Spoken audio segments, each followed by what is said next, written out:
Hi friends, स्वागत है आपका मेरे YouTube channel medical lab testing knowledge में। तो फ्रेंड्स, जैसा कि मैंने लास्ट वीडियो में बताया कि हम ड्यूल मार्कर टेस्ट क्यों करते हैं, इससे क्या बेनिफिट है, इसके अंदर हम कौन कौन से सिंड्रोम देखते हैं। जैसे मैंने बताया कि हम दो सिंड्रोम हम इसके अंदर देखते हैं, डाउन सिंड्रोम और एडवर्ड सिंड्रोम। ठीक है फ्रेंड्स, यानी कि हम क्रोमोसोम्स 21 और क्रोमोसोम्स 18 पर इस टेस्ट की स्टडी करते हैं। तो उसी को हम आगे कंटिन्यू करते हुए कि डबल मार्कर टेस्ट के क्या उपयोग है या what are the use of a double marker test. तो फ्रेंड्स, डबल मार्कर टेस्ट के कई उपयोग होते हैं। उनमें से कुछ मैं आपको बता रहा हूं कि यह डॉक्टर को एक विचार देता है कि फीटस को किसी शारीरिक बीमारी का खतरा तो नहीं है, उसको कोई फिजिकल एलिमिनेट तो नहीं हो रहा है। ठीक है। दूसरा, यह डॉक्टर को यह आकलन करने का मौका देता है कि क्या बच्चे को कोई मानसिक समस्या का खतरा तो नहीं है, या उसको कोई मेंटलिटी इश्यू तो नहीं आ रहा है, बच्चे को कोई इस तरह का तो कोई रिस्क नहीं आ रहा है उसको। ठीक है। तीसरा आता है, यह डाउन सिंड्रोम को प्राथमिक डिटेक्टर है, यानी कि जो हमारा डाउन सिंड्रोम होता है जिसे हम क्रोमोसोम्स 21 बोलते हैं, उसको ये डिटेक्ट करता है। नेक्स्ट आता है, यह ट्राइसोमी 18 को भी डिटेक्ट करता है, जिसके परिणाम स्वरूप कोई मानसिक मतदा और कई जन्म भी हो सकता है, यानी कि वो जन्म से उसको कोई प्रॉब्लम भी हो सकती है इस तरह की, जिससे कि उसको आगे चल के कोई प्रॉब्लम आए, कोई एबनॉर्मलिटी हो जाए, कोई क्रोमोसोम्स एबनॉर्मलिटी, कोई ट्राइसोमी हो सकता है। ठीक है।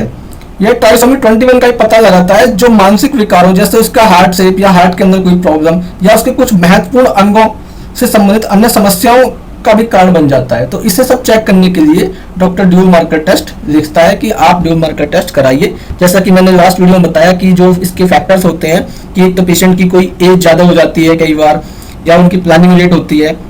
दूसरा होता है कि जैसे कि कोई पेशेंट है और उसको पहला बच्चा जो है वो भी अगर उसका डाउन सिंड्रोम में हुआ है तो उसके लिए तो ये टेस्ट बिल्कुल कंपलसरी है। लेकिन आज के टाइम में ये टेस्ट बहुत जरूरी है कि हमें ड्यूल मार्कर टेस्ट जरूर कराना चाहिए। ठीक है फ्रेंड्स, तो आगे चलते हैं।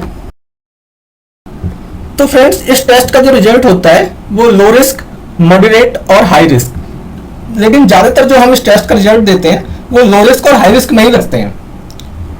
तो लो रिस्क में तो इतना कोई प्रॉब्लम आती नहीं है, बट जब हाई रिस्क आ जाता है, किसी पेशेंट का अगर कोई एबनॉर्मलिटी आ जाती है, उसको कोई डाउन सिंड्रोम आ जाता है, तो उस केस में क्या करते हैं डॉक्टर, आगे अगला स्टेप जो इसका आगे टेस्ट होता है उस टेस्ट को रिकमेंड करते हैं कि आप अगला इसका टेस्ट कराइए। हो सकता है कहीं इस टेस्ट में प्रॉब्लम हो गई हो, क्योंकि ये टेस्ट एक कंफर्मेटरी टेस्ट नहीं होता है, ये एक स्क्रीनिंग टेस्ट होता है, यानी कि एक सिर्फ एक स्क्रीन करता है बट कंफर्मेशन रिजल्ट नहीं देता है कभी भी। ठीक है फ्रेंड्स, तो इस टेस्ट में कई बार, जैसा मैंने पीछे ही बताया, कि अगर कोई फैमिली हिस्ट्री हो रही है, या उसको पहले कोई बच्चा इस तरह से हो चुका है, या कोई उसकी बैड हिस्ट्री रही है, या उसको कुछ अदर प्रॉब्लम्स है, या उसका वेट बढ़ रहा है, या उसको थायराइड प्रॉब्लम भी हो सकती है, अगर इस तरह की कोई उसको प्रॉब्लम है तो इस टेस्ट में रिस्क आ सकता है उसको। और इस टेस्ट के जब हम सैंपल लेते हैं तो साथ में कुछ अलग चीज भी हम पेशेंट से डिस्कस करते हैं जो इस टेस्ट के लिए नीड होती है हमारी।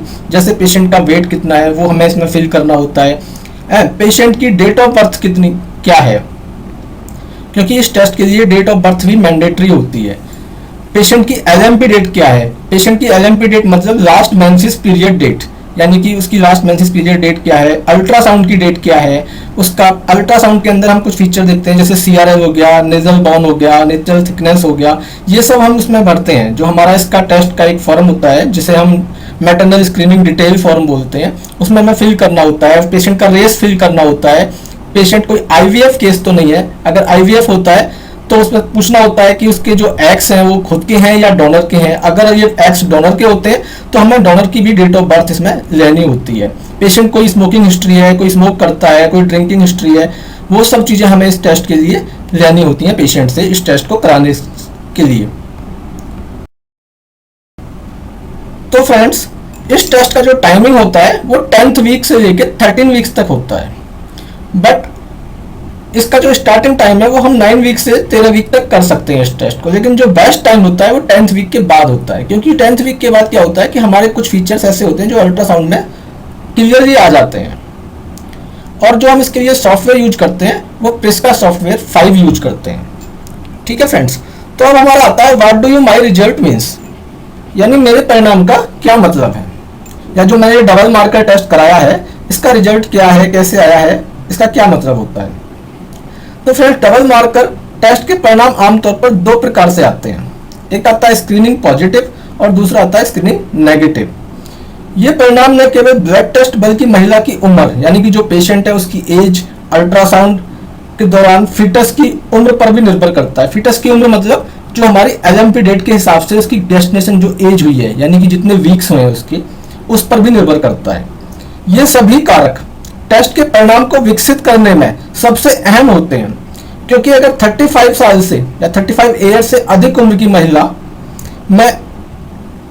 महिला की तुलना में उनके भ्रूण से तंत्रिक संबंधित विकार विकसित होने की संभावना अधिक हो जाती है। टेस्ट के परिणाम अनुपात के रूप में बताए जाते हैं, जैसा कि अभी मैं आगे आपको दिखाऊंगा इसकी डमी रिपोर्ट्स। तो जो इसकी टेस्ट के जो परिणाम होते हैं, जो रिजल्ट आता है इस टेस्ट का, वो अनुपात में होते हैं। जैसे 1:10 या 2:250 इस तरह से मतलब इस टेस्ट का रिजल्ट आता है।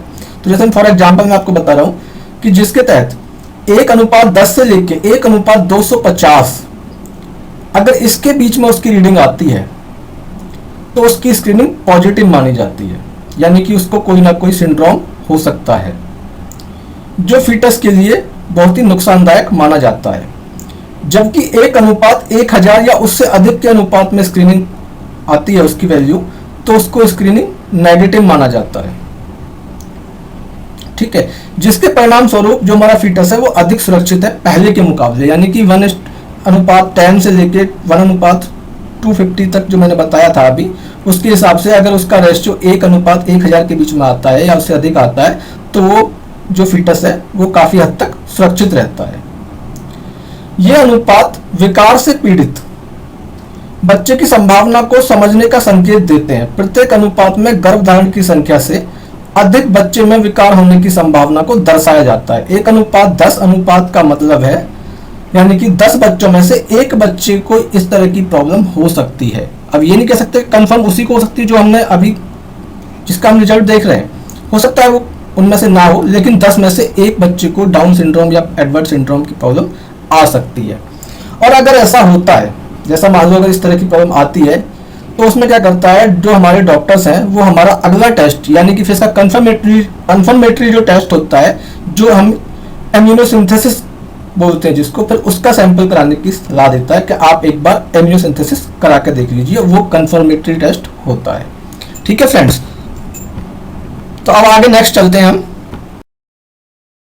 तो फ्रेंड्स, अगर मान लो किसी पेशेंट की स्क्रीनिंग पॉजिटिव आ जाती है तो इसका मतलब ये नहीं कि उसका बच्चा डाउन सिंड्रोम ही होगा, क्योंकि ये एक स्क्रीनिंग टेस्ट है और स्क्रीनिंग जांच करने का उद्देश्य ये पता लगाना है कि आगे कोई और जांच कराने की आवश्यकता है, यानी कि उसको कोई आगे कोई और टेस्ट कराना है या नहीं। जैसा कि मैंने पीछे बताया कि अगर डॉक्टर को लगता है उसके सिम्टम के अकॉर्डिंग या उसकी हिस्ट्री के अकॉर्डिंग, तो कई बार डॉक्टर इम्यूनोसिंथेसिस की तरफ चला जाता है। बात करें हम इसकी नॉर्मल वैल्यू की, तो जो हमारा बीटा एचसीजी है उसकी जो नॉर्मल वैल्यू एक मानी जाती है 9 to 13 वीक्स के बीच में, वो 25700 से लेके 28800 मिली इंटरनेशनल पर ml के बीच में मानी जाती है। ठीक है, और वही हम बात करें पैप ए की, यानी फर्स्ट क्वार्टर के अंदर जो उसका एक औसतन मतलब एक अनुमानित जो वैल्यू मानी गई है वो 0.5 MOM से अधिक होना चाहिए। MOM मतलब मल्टीपल ऑफ द मीडियन होता है, मतलब MOM की जो फुल फॉर्म है वो मल्टीपल ऑफ द मीडियन है। ठीक है फ्रेंड्स, तो अगर हम बात करें इसकी डमी रिपोर्ट की, जैसा कि आप यहाँ पर देख पा रहे हैं, इसकी डमी रिपोर्ट इस तरह से होती है। फ्री बीटा एचसीजी सबसे ऊपर है, उसके नीचे पैप ए है, इसके नीचे कुछ उसके गेस्टेशन ऑफ वीक होते हैं, जैसे 9 वीक्स, 10 वीक्स, 11, 12, 13, जैसे मान लो 9 वीक्स से टेस्ट स्टार्ट होता है, 13 वीक्स तक के अंदर रहता है, तो बीटा एचसीजी इसके अंदर होना चाहिए। और पैप ए की वैल्यू यहाँ पर दी हुई है, तो इस तरह से ये फॉर एग्जाम्पल आपको मैंने दिखाया डमी रिपोर्ट का, ये कंफर्मेशन रिजल्ट नहीं है क्योंकि ये डमी रिपोर्ट है। ठीक है फ्रेंड्स, अब मैं आगे चलता हूँ कि आगे इसका मैं आपको ग्राफ दिखाता हूँ कि इसका ग्राफ किस तरह का आता है। तो फ्रेंड्स, इसका जो ग्राफ है वो कुछ इस तरह से दिखाई देता है आपको, जैसे आप यहाँ पर देख पा रहे हैं। ठीक है, इस तरह से इसका ग्राफ बनता है। नीचे हमारी एज आती है कि हमारी पेशेंट की एज क्या है, ये वो मैटर करता है। और ये इधर की तरफ जो चल रहा है ये हमारा रिस्क की तरफ चल रहा है, यानी कि अगर हमारा ये पिंक कलर के अंदर है तो 1:10 से लेके और 1:250 अगर स्क्रीनिंग जो ये यहाँ पे ब्लैक लाइन देख रहे हैं ना, ये अगर ऊपर पहुंच जाएगी तो इसका मतलब हमारा रिस्क फैक्टर हमारे अंदर रिस्क है। ठीक है फ्रेंड्स, अगर ये येलो के अंदर है तो मतलब हमारा 1000 हमारे के अंदर हो सकता है, और अगर हमारा ग्रीन में है तो वो बहुत ही माइनर मान सकते हैं उसको हम। ठीक है फ्रेंड्स, तो ये हमारी आज की वीडियो रही। अगर मेरी वीडियो पसंद आए तो इसे लाइक कीजिएगा, कमेंट कीजिएगा और मेरे चैनल को सब्सक्राइब कीजिएगा। Thank you so much.